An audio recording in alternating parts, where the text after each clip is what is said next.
नमस्कार छात्रों, आज के इस वीडियो में हम ये सीखेंगे कि प्रतिस्थापन विधि क्या होती है और प्रतिस्थापन विधि के द्वारा दो चर वाले रैखिक समीकरणों का हल कैसे ज्ञात किया जाता है। जैसा कि आप जानते हैं कक्षा 10वीं में दो चरी रैखिक समीकरण को हल करने की मुख्य रूप से दो विधियां हैं। एक है ग्राफी विधि, इसको हम ज्यामिति विधि भी कहते हैं, और दूसरी है बीजगणितीय विधि। बीजगणितीय विधि में यहाँ आपके कक्षा 10 में 3 विधियां हैं। प्रतिस्थापन विधि, दूसरी है इसमें विलोपन विधि, और तीसरा है वज्र गुणन विधि। अब प्रश्न उठता है कि कौन सी विधि कहाँ ज्यादा उपयुक्त होती है। इसके पहले हमने ग्राफी विधि द्वारा दो चर वाले रैखिक समीकरणों का हल ज्ञात किया है। जब हम दो चर वाले रैखिक समीकरण ग्राफी विधि से हल कर रहे होते हैं और वहां पर किसी बिंदु का निर्देशांक जब हमें इस प्रकार से प्राप्त होता है √2√3 प्रकार से, तो जैसा कि आप जानते हैं ग्राफ पेपर पर इन बिंदुओं को आलेखित करना कठिन होता है। इसके स्थान को निर्धारित करना उतना आसान नहीं होता है। तो ऐसी परिस्थिति में हम ग्राफी विधि का इस्तेमाल नहीं करते, उसके स्थान पर हम बीजगणितीय विधि का इस्तेमाल करते हैं। बीजगणितीय विधि में आज हम चर्चा करेंगे प्रतिस्थापन विधि की। तो आइए समझते हैं पहले प्रतिस्थापन विधि के अंतर्गत क्या होता है, प्रतिस्थापन किसे कहते हैं पहले देख लें हम। प्रतिस्थापन का जो सामान्य अर्थ होता है एक वस्तु के स्थान पर किसी दूसरे वस्तु को रखना, यानी किसी एक वस्तु को हटा करके उसके स्थान पर दूसरी वस्तु को रखना, अर्थात अदला बदली करना। जैसे मान लीजिए कि यहाँ पर मोहन नाम का लड़का है और बैठा हुआ है, और अब इसके स्थान पर मान लीजिए कि जो मोहन नाम का लड़का है इसको हमने यहाँ से हटा करके यहाँ कर दिया और इसके स्थान पर हमने सोहन को बैठा दिया। यहाँ पर सोहन को बैठा दिया। यहाँ पर हम कहेंगे कि सोहन को प्रतिस्थापित कर दिया गया है इसके स्थान पर मोहन के स्थान पर। इसी प्रकार से जैसे मान लीजिए कि दो टीमें क्रिकेट खेल रही हैं, उसमें से जब एक खिलाड़ी कोई चोटिल हो जाता है, घायल हो जाता है, तो उसको आराम करने के लिए भेज दिया जाता है और उसके स्थान पर किसी दूसरे प्लेयर को उतारा जाता है। तो जो दूसरा प्लेयर आता है उसको हम कहते हैं प्रतिस्थापित खिलाड़ी। तो इस प्रकार से यहाँ पर प्रतिस्थापन का मतलब होता है आपस में अदला बदली करना। जहाँ तक गणित की बात है तो गणित में क्या होता है कि जैसा कि आप जानते हैं यहाँ पर दो चरी रैखिक समीकरण की हम बात कर रहे हैं। यहाँ पर जाहिर है दो चर होंगे। इसमें क्या करते हैं कि एक चर का मान हम दूसरे चर के पदों में रखते हैं, और फिर पहला चर जो है मान लीजिए x है और दूसरा चर है y है, तो जो x का मान है हम रखेंगे y के पदों में, और फिर समीकरण में जहाँ x होगा y के पदों में जो व्यंजक हमारे पास आएगा उस x के स्थान पर इसको हम रख देते हैं। इसी प्रकार ऐसा भी कर सकते हैं कि y चर का मान किसके पदों में रखें, x के पदों में निकालें। अब जब y का मान x के पदों में हम ज्ञात कर लेते हैं तो जहां y होता है वो x के पदों में जो मान आता है उस मान को रख दिया जाता है। अर्थात y के स्थान पर जब इसको रखते हैं हमें कहते हैं कि y के स्थान पर इस मान को प्रतिस्थापित कर दिया गया। जैसे उदाहरण के लिए यहाँ पर हम गणित में लेते हैं, जैसे मान लीजिए 2x + y बराबर 11 है और 3x - 2y बराबर 14 है। ये समीकरण 1 है, ये समीकरण आपका 2। प्रतिस्थापन क्या होता है, कैसे इसको सॉल्व करते हैं, तो जरा देखिए आप, यहाँ पर समीकरण में x और y 2 चर हैं। किसी एक चर का मान हम दूसरे चर के पदों में ज्ञात करेंगे। कैसे ज्ञात करेंगे, इसका तरीका क्या है। जैसे मान लीजिए हम समीकरण 1 को पकड़ते हैं। समीकरण 1 में y है, तो y को रहने दें इधर, और 2x को हम उधर ले जाएं तो हो जाएगा 11 माइनस 2x। यहाँ पर y का मान हमने किसके पदों में निकाला, x के पदों में निकाला। अब y के स्थान पर जब हम रखेंगे, कितना रखेंगे, 11 माइनस 2x, तो हम कहेंगे कि y के स्थान पर हमने किसको प्रतिस्थापित कर दिया, 11 माइनस 2x। कोई जरूरी नहीं है कि आप y को ही आप बराबर के बाईं ओर रखिए, आप किसी भी चर को ले सकते हैं।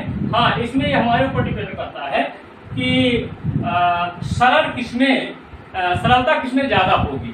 जो सरल होगा उसे, जैसे यहाँ पर देखिए सीधे 2x को मैं उधर ले गया और y सिंगल था, अकेला है, y का गुणांक 1 है, तो ये सरल तरीका है। हम चाहें तो x को भी y के पदों में व्यक्त कर सकते हैं। जैसे यहीं से देखिए समीकरण 2 से 2x बराबर y को भेजे उधर, 11 माइनस y, तो x बराबर क्या आ जाएगा, 11 माइनस y बटे 2। यहाँ पर जो ये मान आया है, x का मान किसके पदों में है, y के पदों में है। अब समीकरण में हम x के स्थान पर कितना रख सकते हैं, 11 माइनस y बटे 2। तो यहाँ पर जब x के स्थान पर इतना मान हम रखेंगे, हम कहेंगे कि हमने प्रतिस्थापित कर दिया 11 माइनस y बटे 2 किसके स्थान पर, x के स्थान। यहाँ x और y में से किसी भी चर को आप बाईं ओर रख सकते हैं और किसी चर को आप दाईं ओर कर सकते हैं। उसके साथ में जो और भी पद होंगे उनको भी हम साथ में ले जाते हैं। तो इस प्रकार से, हाँ इसमें ध्यान रखिएगा, जैसे यहाँ से y का मान x के पदों में निकाला, थोड़ा सरल था, और यहाँ x का मान हमने क्या निकाला, y के पदों में, यहाँ बटे 2 आ गया।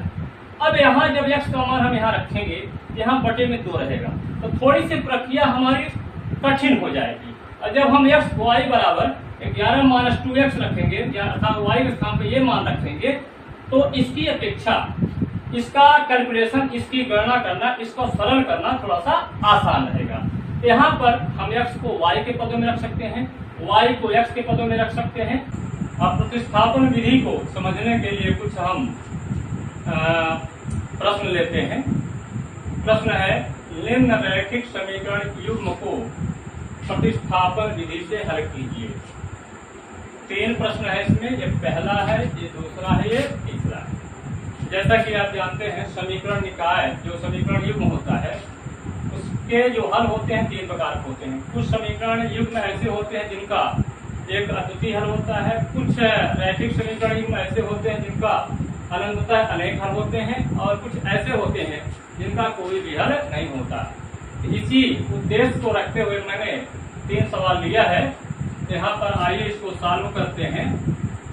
ध्यान रखना है कि इसमें प्रतिस्थापन विधि में मुख्य रूप से 4 चरण होते हैं। पहला काम है एक चर को दूसरे चर के पदों में रखना, दूसरा काम है उस चर का मान किसी समीकरण में प्रतिस्थापित करना यानी रखना, और तीसरा काम है फिर उसमें से जो चर होगा रहेगा उसका मान ज्ञात करना।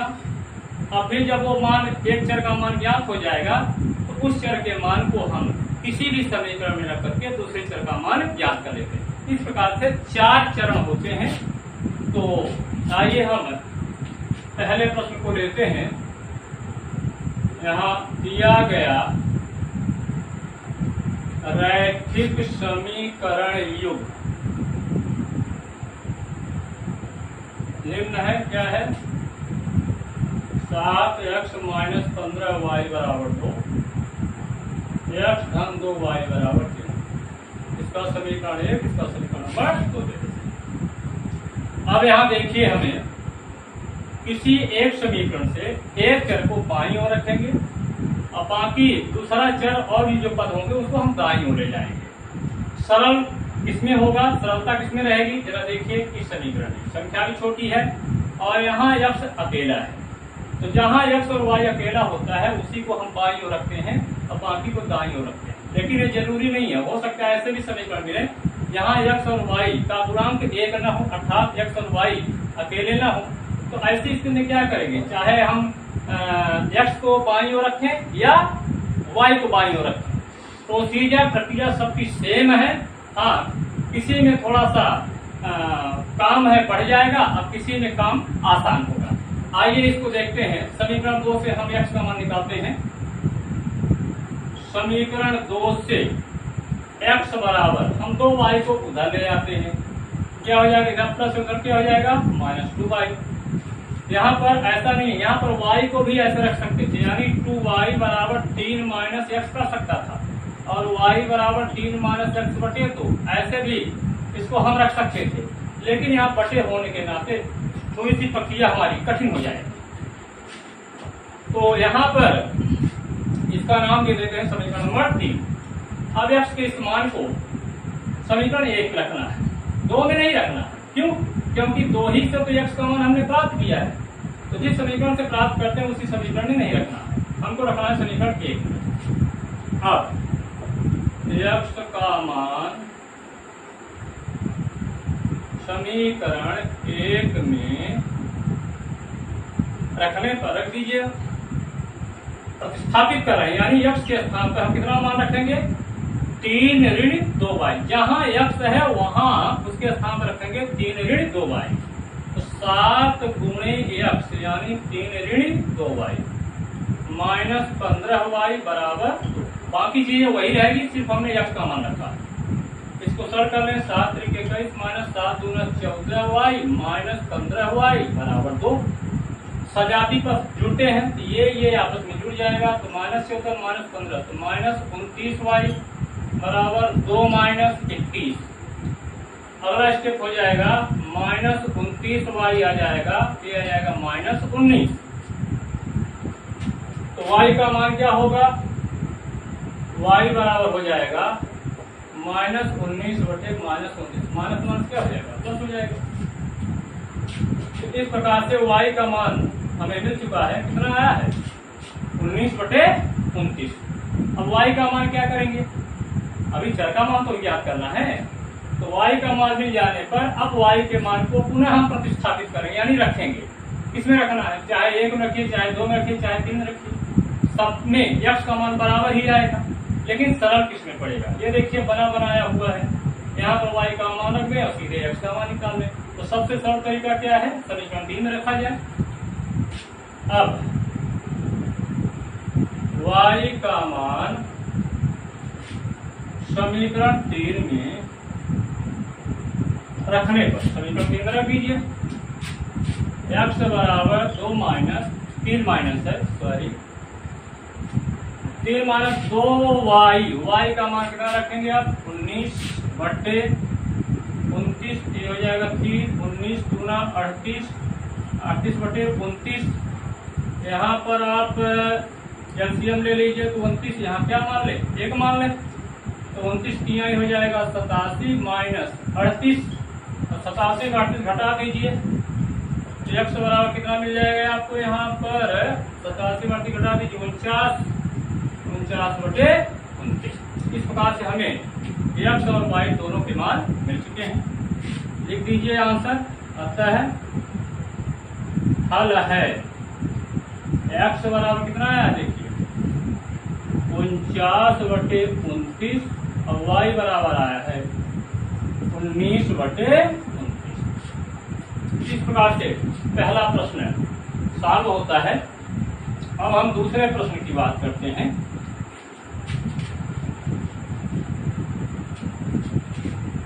दूसरा प्रश्न क्या है आपका, दिया गया है कि समीकरण युग्म निम्न है, क्या है 3x माइनस वाई बराबर 3, समीकरण 1 दे लें। दूसरा समीकरण क्या है 9x माइनस 3y बराबर 9, समीकरण 2। अब इसको प्रतिस्थापन विधि से सॉल्व करना है। इसके लिए क्या करना है, किसी एक चर का मान दूसरे चर के पदों में हम निकालेंगे। तो यहाँ पर ऐसा करते हैं, देख लीजिए y का गुणांक 1 है, तो y को हम बाएं रखते हैं और x वाले पद को दाईं ओर ले जाते हैं। तो कहाँ से,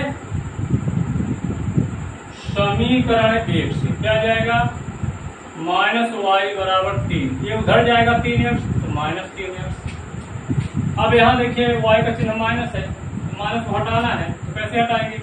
-1 से दोनों ओर गुणा कर दीजिए, तो चिन्ह बदल जाएंगे। या ऐसा कर दीजिए, प्रत्येक पद का चिन्ह बदलने, प्रत्येक पद का चिन्ह बदलने का तात्पर्य वही है, -1 का दोनों ओर प्रत्येक पद में गुणा करने पर तो चिन्ह बदल जाएगा। तो माइनस से प्लस हो जाएगा, यहाँ माइनस आ जाएगा, ये हो जाएगा प्लस।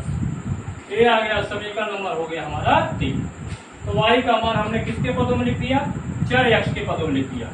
अब y का मान ये कहाँ से लिखा है? समीकरण 1 से। तो y का मान समीकरण 1 में ही प्रतिस्थापित नहीं करना है, समीकरण 2 में करना है। तो रख दीजिए y के मान को, अब y के मान को समीकरण 2 में रखने पर 2 में रख दीजिए, जहां पर y है वहां रखा जाएगा कितना? -3 धन 3x, तो हो जाएगा 9x -3 गुणे कोष्टक में रखेंगे -3 प्लस 3x अब बराबर कितना है? 9। तो यहाँ जाएगा अगला स्टेप 9x 3 का 9 और -3 का 3 गुना तो -9x बराबर कितना हो जाएगा? 9। ये देखिए प्लस 9x -9x, ये दोनों पड़ गए। कितना मिला? यहाँ मिला 9 और इधर मिला 9। देखिए जिस चर का मान आप निकालने चले थे, अर्थात x का मान निकालने चला था, x से ही गायब हो गए। फिर भी परिणाम क्या मिला है आपको? सही परिणाम मिला है। यानी ये शब्द है क्या? सत्य। क्या 9 9 के बराबर नहीं होता? होता है ना। तो चूंकि 9 9 के बराबर मिला है, इसका मतलब जो भी रिजल्ट परिणाम हमें मिला है वो क्या है? सत्य है। यानी ये गणितीय रूप से सत्य कथन है। यहाँ लिखते हैं जो कि सत्य कथन है, इसका आशय क्या हुआ? यहाँ पर इसका मतलब है कि ये जो परिणाम आया है x के प्रत्येक मान के लिए सत्य है। यानी x कोई भी मान ग्रहण कर सकता है, किसी भी मान को ले सकता है। तो जब x किसी भी मान को ले सकता है तो यहाँ से देखिए y भी किसी मान को भी ले सकता है। इसका मतलब है यहाँ x और y का एक मान नहीं आएगा, बल्कि यहाँ अनंततः अनेक मान आएंगे। इसका मतलब है कि इससे निष्कर्ष निकलता है कि इस समीकरण निकाय का या समीकरण युग के कितने हल होंगे? अनंततः अनेक हल होंगे। तो यहाँ कह दीजिए निष्कर्ष में क्या है? समीकरण युग्म के अनंततः अनेक हल होंगे। अनंततः अनेक हल होंगे, या ऐसा भी कह सकते हैं समीकरण युग्म के अपरिमित रूप से अनेक हल होंगे। और इस प्रकार से, और यहीं से आएगा मान किस तरह से निकलेगा? y बराबर -3 प्लस 3x के द्वारा अनंततः अनेक हल आपको मिलेंगे। तो प्रश्न क्रमांक जो ये दूसरा था ये भी आपका सॉल्व होता है। आइए अब हम तीसरे प्रश्न की बात करते हैं। तो पहला जो प्रश्न था इसका एक अद्वितीय हल मिला प्रतिस्थापन विधि से, और जो दूसरा प्रश्न था उसके अनंततः अनेक हल मिले प्रतिस्थापन विधि से। और अब हम तीसरे की बात करते हैं। दिया गया रैखिक समीकरण युग्म निम्न क्या है? 2x धन y बराबर 7 समीकरण 1 हुआ, और 2x धन y बराबर 9 समीकरण 2 हुआ। अब प्रतिस्थापन जिससे देखना है कि समीकरण का हल क्या होगा। तो आइए अब एक चर का मान दूसरे चर के पदों में रखते हैं। किसको पकड़ें? समीकरण 1 को पकड़ें कि समीकरण 2 को पकड़ें? यहाँ भी y अकेला है, यहाँ भी y अकेला है, तो किसी भी समीकरण से पकड़िए, परिणाम आपको सेम मिलेगा। अब समीकरण 1 से क्या जाएगा? y बराबर हो जाएगा 2x को उधर ले जाते हैं तो 7 ऋण 2x समीकरण नंबर 3 दे दीजिए। अब ये आपने y का मान किसके पदों में रख लिया है? x के पदों में, अर्थात जहां y रहेगा उसकी जगह हम क्या रख सकते हैं? 7 ऋण 2x। तो y किस मान को कहाँ रखना है? 1 में नहीं रखना है, क्योंकि 1 से ही ये आपको परिणाम मिला है, रिजल्ट मिला है। y के मान को आपको कहाँ रखना है, समीकरण 2 में। अब y का मान समीकरण 2 में रखने पर क्या जाएगा, 2x धन y जगह क्या लिखेंगे, 7 ऋण 2x बराबर 9। देखिए यहाँ माइनस 2x यहाँ प्लस 2x है, ये तो कैंसिल हो गए, क्या बचा 7 बराबर 9। अब आप बताओ 7 कभी 9 के बराबर होता है, नहीं होता है ना। यहाँ पर जो परिणाम हमारे सामने आ रहा है ये सही है कि गलत, ये गलत है। तो यहाँ से हम निष्कर्ष क्या निकालेंगे, यहाँ से ये गलत रिजल्ट आ रहा है। इसका मतलब है जो समीकरण युग्म दिया हुआ है रैखिक समीकरण युग्म, इसका कोई भी हल नहीं होगा। फिलहाल इसको लिख लीजिए जो सामने आपको दिख रहा है, जो कि असत्य कथन है। कैसा कथन है, असत्य कथन है, सत्य नहीं असत्य कथन है। अतः समीकरण जो युग्म है उसके कितने हल होंगे, कोई भी हल नहीं होगा। तो यहाँ लिख दीजिए, अतः दिए गए रैखिक समीकरण युग्म का कोई भी हल नहीं होगा। इस प्रकार से प्रतिस्थापन विधि से आपके तीनों प्रश्न सॉल्व होते हैं।